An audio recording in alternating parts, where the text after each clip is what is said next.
Assalamualaikum warahmatullahi wabarakatuh. Saya Safira Sasabila, mewakili kelompok saya yang akan menerangkan tentang sistem periodik unsur. Sebelum kita mengetahui sistem periodik unsur, kita harus mengetahui dulu perkembangan pembaharannya. Yang pertama itu ada Lavoisier, ada Dalton, ada Dobereiner, Newland, Church-Collins,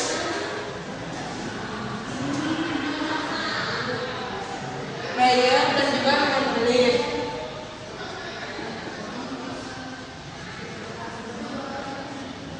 Di sini adalah beberapa ahli yang menggunakan tentang sistem periodik unsur atau tabel periodik unsur. Nah, SPU atau sistem periodik unsur ini mempunyai yang namanya ada periode dan golongan.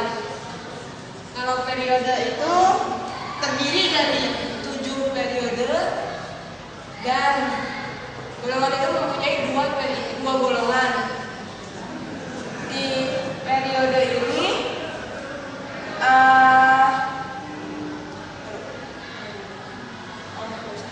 di golongan ini dibagi dua lagi, ada golongan A dan golongan B. Golongan A ini disebut dengan unsur representatif, sedangkan yang di B ini namanya unsur transisi. Dimana kalau yang golongan A itu merupakan unsur utama yang sering dipakai di kehidupan sehari-hari, sedangkan yang transisi itu jarang. Terus periodik unsur ini juga memiliki sifat, di antaranya ada sifat logam. Sifat logam juga dibagi lagi menjadi 3, yaitu ada sifat logam, not logam, dan semi logam. Nah, yang logam ini unsurnya itu dapat menghantarkan listrik, sedangkan yang non logam tidak bisa. Kalau semi logam itu atau disebut metaloid itu zat yang bersifat logam sekaligus non logam. Terus selain sifat logam, sifat-sifatnya juga ada jari-jari atom.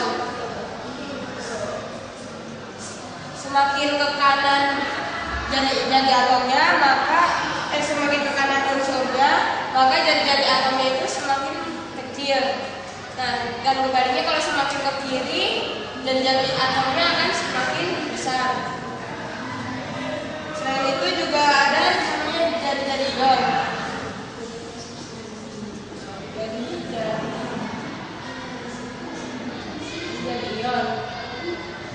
Kalau jari-jari ion, kalau suatu atom yang melepaskan elektron lebih kecil dibanding jari-jari atom yang lainnya. Ini disebabkan karena tarikan inti lebih kuat dibandingkan tarikan inti pada atom netral. Dan selain jari-jari ion, ada namanya energi ionisasi.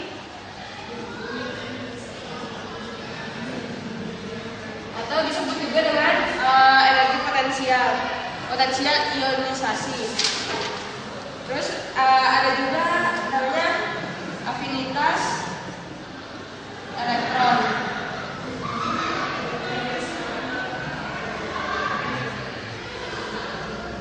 Afinitas elektron itu energi yang dilepaskan jika atom dalam bentuk gas menerima elektron dengan membentuk ion negatif. Kalau golongannya semakin ke bawah, maka afinitasnya itu semakin berkurang. Kalau ke atas, berarti afinitasnya itu semakin bertambah. Nah, kalau pada golongan yang depan,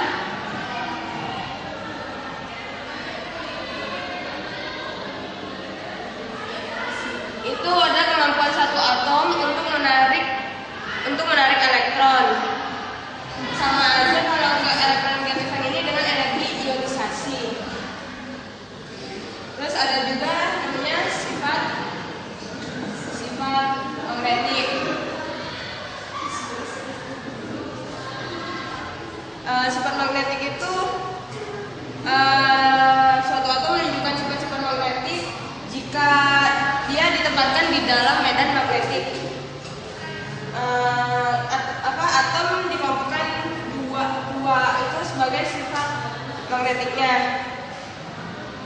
suatu atom kita akan memiliki gejala diamagnetika, diamagnetisme jika interaksi elektron yang berpasangan dengan medan magnetik akan tolak-menolak.